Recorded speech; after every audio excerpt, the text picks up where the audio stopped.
it's all about the confidence.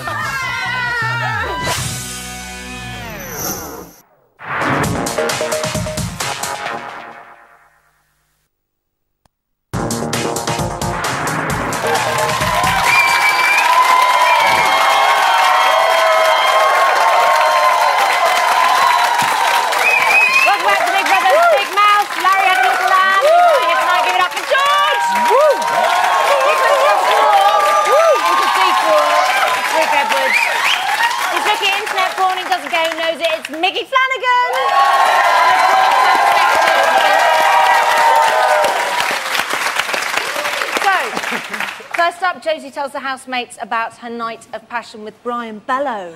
He then called me a fat slag in the garden. He stuck his bollock in my mouth, right?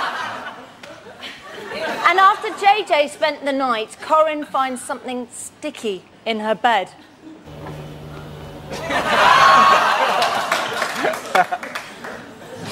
So this week has been dominated, I've got nominations on the brain, by one man. Some people call him the Pratt in the Hat.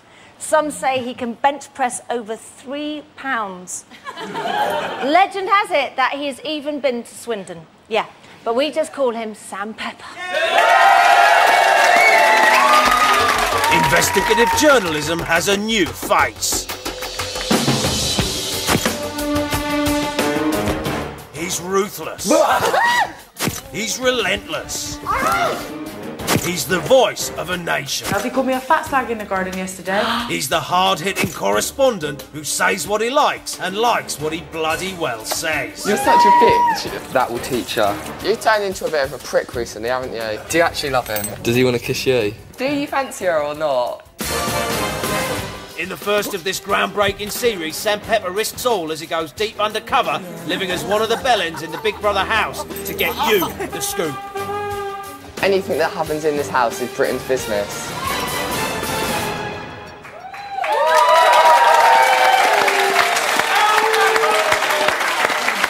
Loving it. So he's promised to stir things up, and he has done just that. Let us please talk Sam Pepper. How would you rate his first week, Rick? It's been electric. Absolutely electric. I mean, he is, you know, to be fair, he's clearly a dick. But, he's brilliant for the house. Yeah. It's exactly the sort of dick you want to put in a house. Yes. That's how I feel. Thank you. George, I don't know how you feel about it, but the C'est La Vie tattoo, what do you think? You know what, I like his attitude. He kind of calls it how he sees it, and he's been a lot of fun, and he doesn't really care what anybody thinks of him. And too many people go into my main problem with a lot of housemates who go in there. They spend their whole time, playing up to the cameras or trying to do the right thing. Yeah, but just trying to win the game basically. Yeah. And he doesn't care, and that's wonderful. And if he goes out next week, then he's probably been the best housemate of the whole series. Ever. Really. Yeah. I'll tell you who he reminds me of. Who? This guy. If you went in, you'd be gobby. Yeah, I would be gobby. You'd be mouthing off all over the show exactly like that. Yeah, I would you've been a bit of a prick, haven't you? Yeah. Hey? You like that now? Oh, no, little brother. So, guys, what do we think of Sam Pepper? Because on Twitter, people say that they love him and hate him in equal measure. I think that actually he knows a little bit of power. Josie's very popular. I think he secretly fancies her. I think he fancies her. The electric between them, she secretly fancies him. Oh, no, I don't. I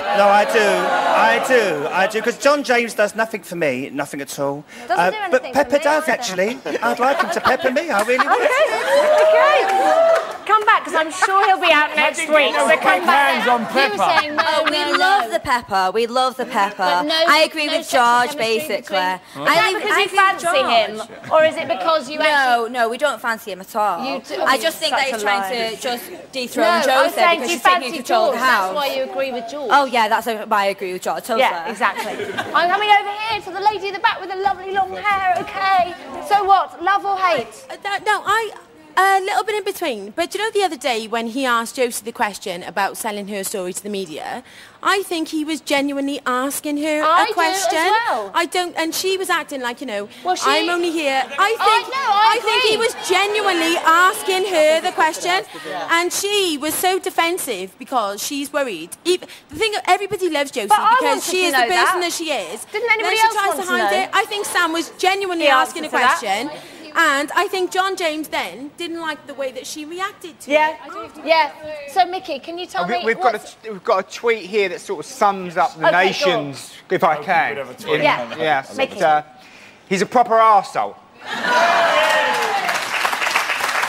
Let's be honest. But amazing viewing, and that's from Dana Rassi.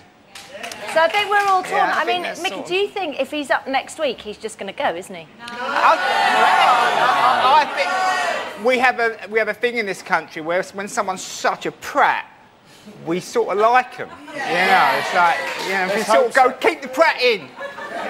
I don't think I've got to be I can see the whole of the top row over here. You absolutely hate him, but look at those amazing tattoos. What do you think of Sam's tattoo?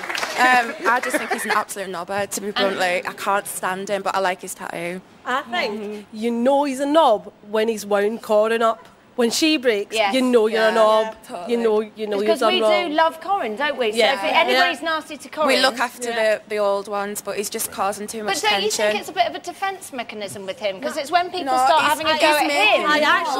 No, he's just a plain twat. By the way, you look fabulous in that. Thanks. But he's just a plain twat. Yes, Dan. I think he's like a child who kind of insults and beats up the little girl, you know, when they fancy them and want their attention. That's exactly I think that's what he does to get their attention. I think he just genuinely thinks it's funny. Do you genuinely think he fancies Josie? Yeah, I think he does. You're out of your mind. I do too. You're out of your mind. He's the kind of guy that would like bully Josie at school. He wants their attention. And like she wants her attention, and she's like giving it to him. Maybe not fancying, but just the attention. He hasn't got a personality, so I think it's all a game plan. I think he's gone on there just. I really do, because he hasn't. What do you mean he hasn't got a personality? He's got more of a personality than all of them. You can't keep up that much of a game plan for that long. He's gone into the house rejected by everyone because he already insulted them in the auditions, and so he needs a way for them to kind of communicate with them, and if they're not going to like him, then he's got to get their attention somehow. Housemates that we think of as quite sensible, like Dave, like Rachel, you know, they quite like him. Boroff? They quite like, yes, Boroff, but they can see something nice in him. We're only seeing the mad bit. Oh yeah, go on. I think at this stage of the game, of the show, I think he was the best person to put in, the best personality. Amen to that. Brilliant. Okay. We've touched on him a bit. Let's talk JJ. Don't stop. Keep going, JJ. But angry Aussie JJ. Now, he's been menstruating all week. He's been throwing the task. He's even had a pop at the Holy Dave. But why? Take a look at this.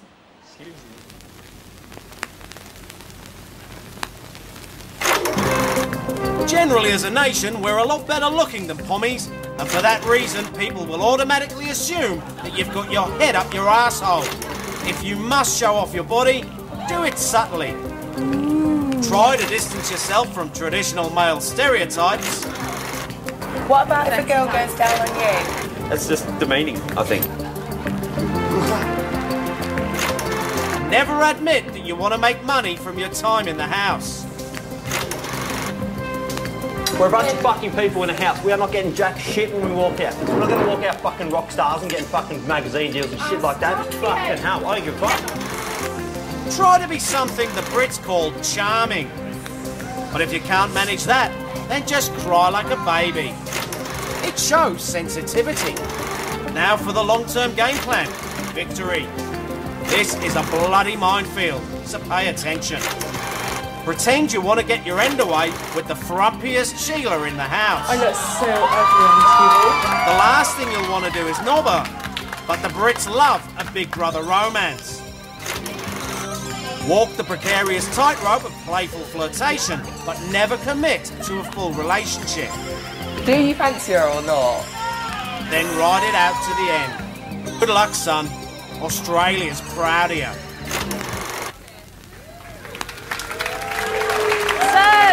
Are we falling out of love with Mr. Dumbastic? Has he blown his chances of winning? And with all that guy liner, is he starting to look like Shirley from EastEnders? George, we're loving the fact that was written and directed by Harold Bishop and Stuart and Al Stewart. Yeah. So what do you think? Has he got a game plan? Because Yeah, if he, he does. Yeah, he's a crook. He's a crook. This week was a pants game plan because honestly, that kind of stuff, he's not going to win with that kind of stroppy behaviour. Yeah, I know, but he can't help himself.